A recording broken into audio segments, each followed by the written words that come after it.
तबला छूटा, फिर म्यूजिक में दोबारा से दिलचस्पी कैसे पैदा हुई? फिर क्या हुआ कि मैंने सुनता रहता था घर पे। पिताजी मेरे इतने खिलाफ थे कि मैं इस इंडस्ट्री में आऊँ, और उनका सबसे बड़ा कंट्रीब्यूशन है, क्योंकि वो इतने बड़े म्यूज़िक लवर हैं। इतना इंसेन आदमी म्यूज़िक के लिए मैंने देखा ही नहीं, जो रफ़ी साहब को मतलब पी गया। रफ़ी साहब को मैंने जितना सुना अपने फादर की वजह से सुना, क्योंकि इतना सुनते थे रफ़ी साहब। लूप पे बजते थे? लूप पे। म्यूज़िक सिस्टम हमारे पास इतना बढ़िया होता था। पापा की तनख्वाह 15,000 और म्यूज़िक सिस्टम 35,000 का घर पे। अब क्या करूं मैं, मेरे को तो फीड ही वो कराया संगीत। मम्मी भी गाती थी मेरी। अच्छा, मम्मी गाती हैं, आज भी गाती हैं। नाइस। बहुत अच्छा गाती हैं। गुरुजी आते थे, गुरुजी गाते थे तो मम्मी और गुरुजी भी गाते थे साथ में। पापा कहते थे ये वाला गाना सुनाओ, वो वाला गाना, ये सब चलता रहता था घर में। आपका फेवरेट रफ़ी सॉन्ग कौन सा है? मेरा लिखे जो खत तुझे, गाऊं? हाँ हाँ। लिखे जो खत तुझे वो तेरी याद में हजारों रंग के नज़ारे बन गए। सवेरा जब हुआ तो फूल बन गए, चोराता ही तो सितारे बन गए। मैं वहाँ पहुँच जाता हूँ। हाँ। फेवरेट रफ़ी साहब से तो ब्लेस्ड कोई म्यूजिशियन रहा ही नहीं। फिर बहुत म्यूजिक रहा घर में, बहुत म्यूजिक रहा, सुनता रहा। फिर क्या हुआ, गज़लें भी सुनते थे पिताजी? पापा गज़लें नहीं सुनते थे, पापा रफ़ी साहब ही सुनते थे सारा। मतलब रफ़ी साहब के जितने सेमी क्लासिकल क्लासिक सॉन्ग थे वो भी सुनाते थे। कहते देख ऐसा कोई नहीं गा सकता, ऐसा कोई नहीं गा सकता। तो मैं कहा हाँ अच्छी बात है, अच्छी बात है। मैं रफ़ी साहब को सुनता था। मेरे को किशोर दा ज़्यादा पसंद थे, क्योंकि वो नोटोरियस थे थोड़े। नोटोरियस थे ना उनके गाने, चूहल भरे। हाँ मतलब मज़ेदार थे। बाबू समझो इशारे, हॉर्न पुकारे, पम पम पम यहाँ चलती को गाड़ी, कहते हैं प्यारे। ये फ्लो देखो उस जमाने में। आनी बना बना के दूं, नी ना ना ना दूं, बाबू आयु। तो ये सुनता था मैं बहुत। तो फिर 91 92 में गुरुजी घर पे आए पहली बार? नहीं, पहली बार नहीं। गुरुजी तो मेरे पैदा होने से पहले के घर पे आ रहे। अभिनव आचार्य जी? अभिनव आचार्य जी।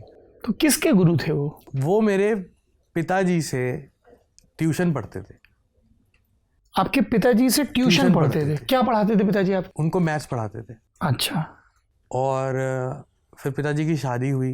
वो परिवार, मेरे अभिनव आचार्य जी के फादर बहुत बड़े हिंदू स्कॉलर थे। मेरे को उनका नाम नहीं पता, याद नहीं, मतलब उनको मैंने देखा नहीं, मतलब हमसे पहले ही चले गए वो।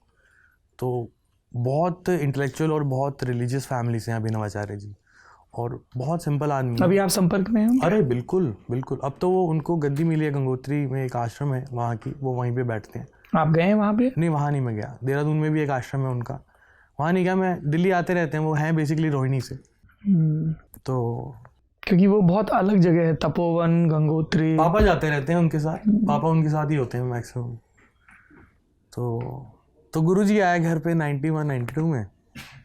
कहते बेटा आडी बहुत सुन लिया, अब ये टेप लगाओ। तो एक टेप आई सिख फैमिली में, तमिल टेप, और एक म्यूज़िक बजा। उसने मुझे टेक ओवर कर लिया, हावी हो गया मुझ पर। मैं कहा अंकल ये क्या है? तो बेटा अब इसी को सुनोगे, ये लड़का पूरी दुनिया हिला देगा। ए.आर. रहमान।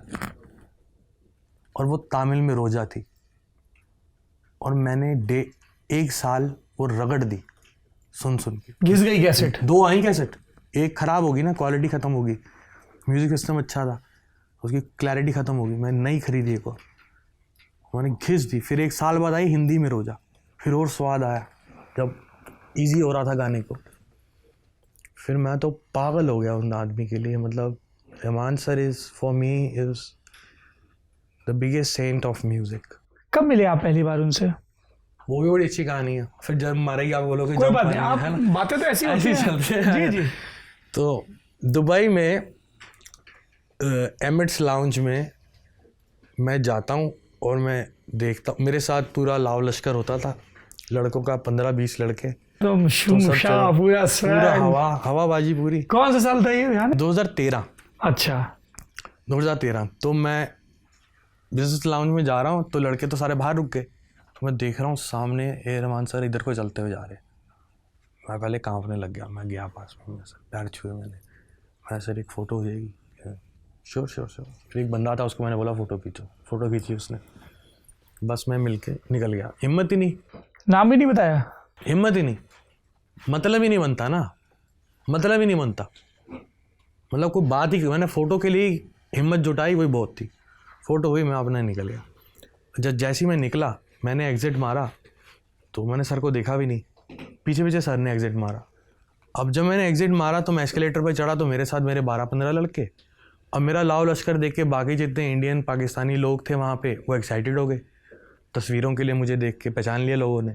मैं चलता ही इसलिए था ना कि लोग पहचाने, 12 लड़के साथ में लेके ही चलो। ये कहाँ, दुबई की बात है? दुबई की बात है। तो वो एक्साइटमेंट होगी, तो एयर अमन से नीचे से देख रही कौन है बंदा जिसको लोग तस्वीरें खिंचाने जा रहे हैं। तो अल्फाज मेरा भाई है, अल्फाज बाद में ऐसे ऊपर चढ़ा था, तो उन्होंने बुलाया, come here, who is this guy? ये Honey Singh, he is Honey Singh, bring him here. बुलाया मुझे, कहते हैं नो योर म्यूजिक। मैं sir you know my music? Sir have you ever heard my song? I know, I like your song Satan and the video. मैंने कहा क्या बात कर रहे हो आप?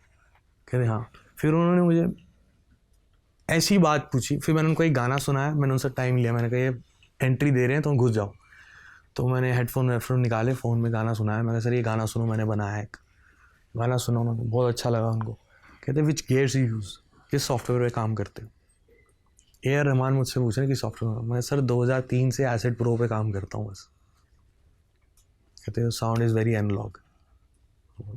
फिर अभी मेरे उनसे ताल्लुकात बहुत अच्छे हो गए हैं। अब तो हम, कौन सा गाना सुनाया था आपने उनको हेडफोन पे? वो अभी तक रिलीज़ नहीं हुआ। Baby I am in love with you एक गाना है मेरा, जो मैंने अरबिक वाइब में बनाया हुआ, अभी तक रिलीज़ ही नहीं किया। मेरी बहुत कैटलॉग है सर, तकरीबन 700-800 गानों की कैटलॉग है मेरे पास। 700-800 अनरिलीज्ड गाने? अनरिलीज है मेरे पास, अनरिलीज है। That's a big number. Glory के लिए कम से कम आई थिंक 48 गाने बने हैं, जिसमें से 18 सिलेक्ट हुआ।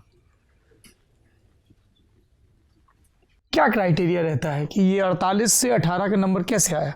क्या किस किस यार्डस्टिक पे हटते गए कि यार ये नहीं हो सकता, ये नहीं हो सकता? How does it work? देखो ये ग्लोरी तो, अब मैं सर बहुत अलग हो चुका हूँ इंसान ना। जो मेरे पहले गाने थे ना, उनमें एक शैतानी साउंड थी, उनमें एक शैतान सुनाई देता था।